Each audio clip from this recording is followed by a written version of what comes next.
Hey all, this week I am back in Chicago and I have the opportunity to test drive the 2025 Lexus NX 450h Plus. And that means this is a plug-in hybrid. Since I've already done a full first look review of this vehicle, I will link to that up here. What I want to do in this video is a tech check because there is some really interesting technology here. So this week's car du jour is Lexus NX. Let's do a tech check. All right, since we are on the outside of the vehicle, you know what? Let's just start with some of the exterior technology. And one of the things that this vehicle has is the power-activated, kick-activated liftgate. So you seriously just need to kick underneath the center of the tailgate area and your liftgate will automatically open. You have a pretty decent sized cargo space in here. I just have a small little backpack in here right now, but this will fit, I would say, rollerboards for at least 4 people, which means you're going to be able to use this for a road trip. But what I really like about the hands-free kick-activated liftgate is the fact that I can have my hands full and then I can just like kick underneath it and it will open or close regardless. Sometimes it's the little things that just make me smile and make my life easier. I appreciate that. I can reach it, but why? I can just do this.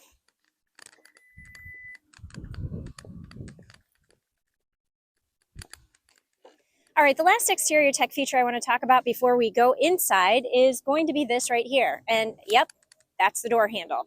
Instead of having a handle that actually moves, you have a little touchpad under here. And so you literally just give it a little press and it opens the door. So it's pretty easy. It's, and what I like about it too is it doesn't trap your fingers. So I don't need to worry about stubbing my fingers or fingernail or anything like that. And it's easy to operate. The other thing to point out is in order to lock the door, there's a little exterior divot here. You just press over that and you have that on all 4 doors. So I like the fact that you have the passive entry on all 4 doors. And then to unlock it, you literally just stick your hand there, press the latch. So it's a pretty easy to operate situation. And I like that in terms of a tech feature. All right, let's go inside. All right, moving inside the Lexus NX, you can see this is a very tech-forward vehicle, and that is because of the screenage situation that you've got going on. And when you power it on, yep, you have a little bit of bling bling. But before we get into the screen situation, I do want to close out the conversation about the door handles because this does have kind of a continuation of the little touchpad on the exterior. You have a digital latch. So essentially you just press this button right here and the door will open. Now I know there are going to be people out there that are like, but what if the vehicle is underwater and the battery dies and the button doesn't work and everything just doesn't work anymore? Okay, so first off, that's probably never going to happen. But if it does happen, okay, Lexus has thought about that and they've built in kind of an emergency release. So instead of pressing this button, you're just going to pull this out and you're going to give it a double pull and then the door will open. So this is your escape hatch, your escape release button. Is just the double pull on the button that you push. So push to just open, but then emergency release, you pull it twice. Okay, so coming back to the screen situation, you know what? I'm just going to start here because this is a really good reminder. You need a subscription to be able to access the navigation. And for whatever reason, this test vehicle does not have the subscription. So I don't know how long the free trial is for the Lexus infotainment system, but once it expires, you no longer have access to navigation and some of the Lexus infotainment features. So you can still say things like, hey Lexus, I'm hot. Setting the driver's temperature to 70 degrees. That is still going to work without a subscription, but you're not going to be able to say, hey Lexus, tell me a joke.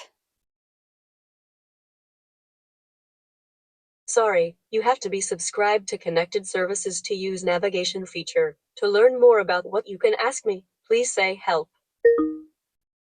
So it didn't even read that I was trying to ask it to tell me a joke. And if you look at my first drive review of this video, I played around with that a lot, and I love that feature. It always makes me giggle when you ask Lexus to tell you a joke. But without the subscription fee, it won't do that. It won't do your navigation. It won't do weather. It won't do, there's a lot of things it won't do. It will do vehicle functions.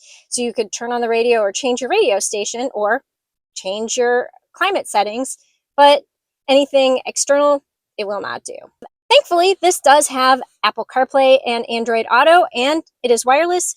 So if you didn't want to subscribe to the navigation, you don't have to. You just connect your phone, and then you can use your Apple Maps, your Waze, whatever it is, your preferred method of navigating via your phone, and it will mirror on the screen. Now, I can't show you that because my phone is not connected to the system since I'm recording video, but just rest assured, it fills out the screen really well, and it it's very swipeable and very interactive. I like how it looks, I like how it works, and I didn't have any problems pairing my phone to the system, or I didn't have it randomly disconnect on me this week. Now, in terms of wireless things, you do also have wireless charging, and it will tell you that even though it didn't overheat my phone, I wasn't in the driver's seat for an over long period of time. I was here to run some errands. I was here to drive to the suburbs. So it charged my phone-ish, did not overheat my phone, but it didn't, my phone was a little bit warm to the touch, and more like maintained the charge on my phone rather than actually charged my phone. So what I'm going to say is this is okay. If you actually need to charge your phone, you're going to want to bring a cord and you're going to want to use one of these. Now, I do like the fact that you have both USB-C and USB-A charge ports. This is kind of a in-between feature. A lot of automakers are just making, USB-C all in on that. But I like the fact that they include both because it doesn't matter where you are in your tech journey, you still have the availability to log into or plug into the port that you have available on the phone that you're using at the moment. So I like that. I also like the fact that you have the dual automatic climate controls. Yeah, I had mine at 74 earlier, and my husband was sitting here and he had it at 68. So you do have the dual automatic climate controls, or as I like to refer to it, the marriage-saving feature. You also have heated and cooled seats as well as your heated steering wheel. And yes, I have my heated steering wheel and my heated seat on. No judging. Now, if you want to explore some of these other menu options right here, you do have your radio functionality, and you've got Sirius XM radio, also a subscription. But you can go in and use whatever form of music you like to listen to. So you could go into Apple Music, Amazon Music, Bluetooth via my phone, and all of that works pretty well. If you go into your vehicle settings, I specifically want to point out to you that you can actually turn off the vehicle nannies. So some of the safety features. So this comes with lane departure alert, parking assist, automatic rear braking, blind spot monitoring, a whole host of safety features. Some people love them, some people hate them. You can turn them on or off at will. So I appreciate the fact that it's kind of a choose your own adventure, and you can decide how you want to interact with the safety features. All right, let's take it over to this screen. First up, I want to say, even though this is a digital screen, it is not terribly configurable. You can change essentially what is inside this little circle here, and yeah, that's about it. And in order to do that, you hit this little button right here, and it will flip and it will show you a menu behind here on what these things do. So you can change the display, and when you go in and you hit this little arrow, it will let you essentially change what is behind this lower half there. So again, not really terribly configurable, but hey, for a plug-in hybrid vehicle, you can put a G meter down there. I don't know why you'd want to do that, but you could. The other way that you can change this is if you change the drive modes. So you do have a button right here. This is going to be your normal button. Then you can go into eco, and then you can go into sport. So it leaves the circle, it leaves what you had already put in the lower half of the circle. It just changes the color of what is going on there. Now, I will point out this does also have a head-up display. I don't know if you can see that for the trees, but you do have a head-up display that shows your drive assist functionality as well as your speed and direction of travel. We are currently facing southwest, in case you were wondering. But the other thing that this does that I really appreciate is when you start to touch those controls on your steering wheel, the menu of what you're doing pops up in the head-up display as well. And I definitely appreciate that, because then that means that you don't have to look down at the gauge cluster. I mean, yeah, okay, it's a big look, but this just helps you keep your eyes on the road a little bit better. Now, I tend to like the meter display, fuel consumption, power consumption, so we're removing the G meter, and we're just going to leave that like this. Okay, so let's dig into these just a little bit more. So these are kind of touch spaces with press ability, if that makes sense. So you can configure your head-up display through this. You can, again, configure what you want in your display. So you just touch your finger and the menu will show what you are operating. But if you're going to actually do anything, then you have to physically press in order to select. Then if you come down to this lower button, it flips this right here, and then that becomes your cruise control options. So you can engage your cruise control by pressing this button here, engage your lane keep assist by hitting this right here, and then once this is engaged, you can set the distance between, like the following distance between you and the vehicle in front of you. You can select adaptive cruise control or regular cruise control. I don't know why you would actually want regular cruise control, but if you do, you can select that. I'm just going to leave it on adaptive cruise control. Now, once your adaptive cruise control is set, whether you increase your speed or decrease your speed, you can do that through these two buttons right here. Now, when you flip over to this right here, this is going to be for your audio controls. So you can change your radio stations, change your volume through here. And again, as you go to the item, it'll show your fingers hovering over it, but then you actually physically have to press to make a decision. And then if you press that button, you have more audio controls, but it just changes, like it allows you to do, change your mode or your source. So I like the fact that you have physical, like there's actual, like a raised bump here, so you know where you're hitting. You don't actually have to look.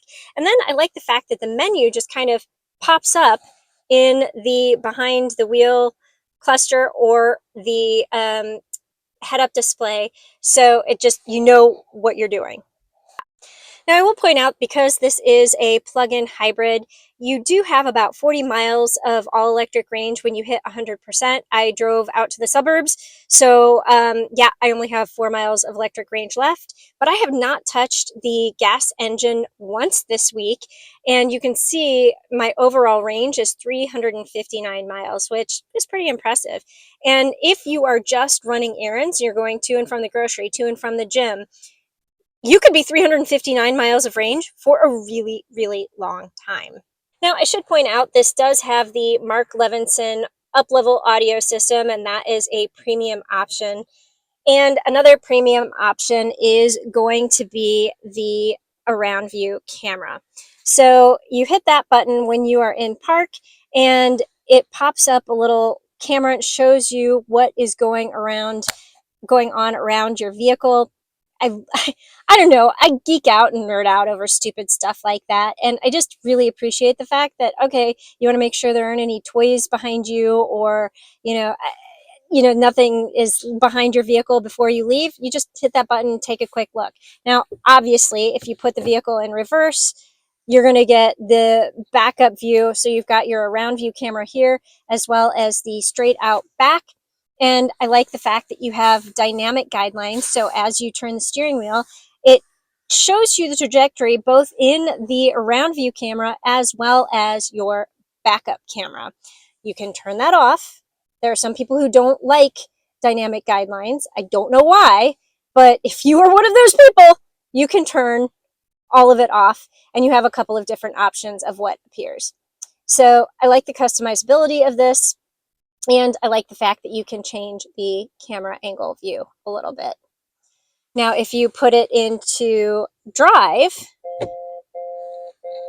okay, I'm parked into a space and it's showing that I'm a little bit close to the bushes over there. I'm not, but for whatever reasons, it thinks that I am. But it shows you like I'm yellow distance away from it. So I'm not hitting it. I'm not super close, but I'm close-ish, and I should probably stop, which I did.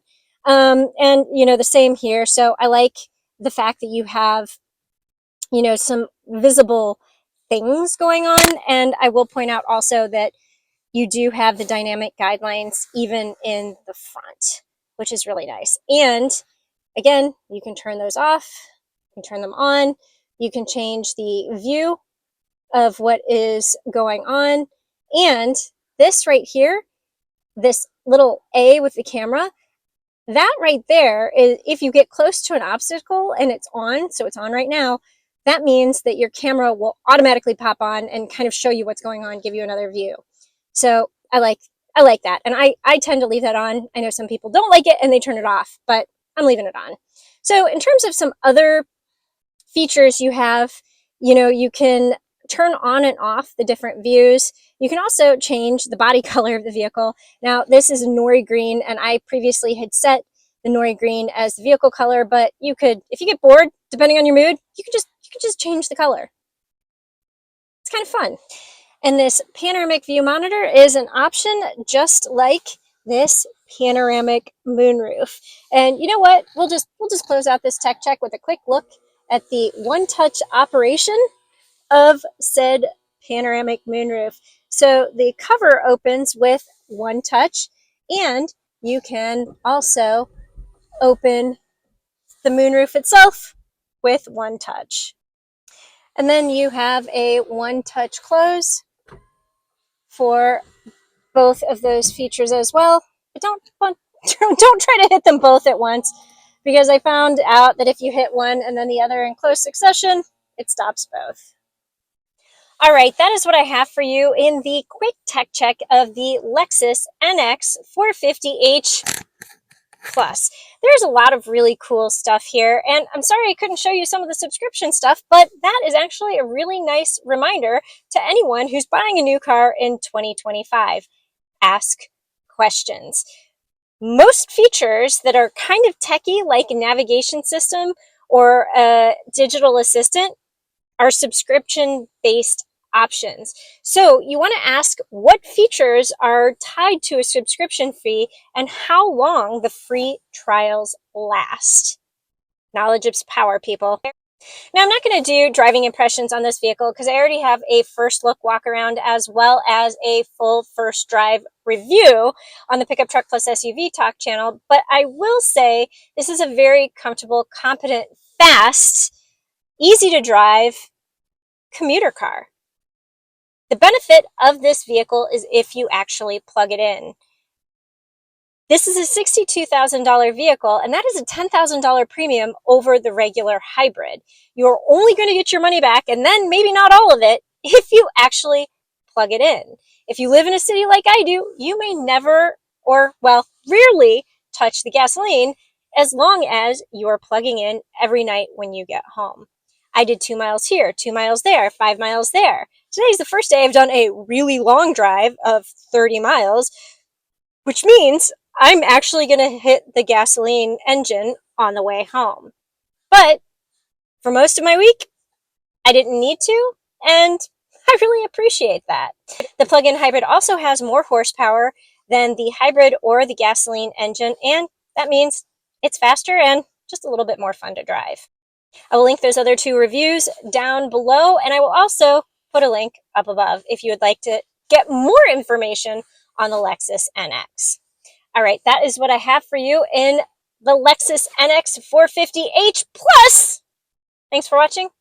Don't forget to subscribe. Click that button below, and I will see you next time in a new Car du Jour.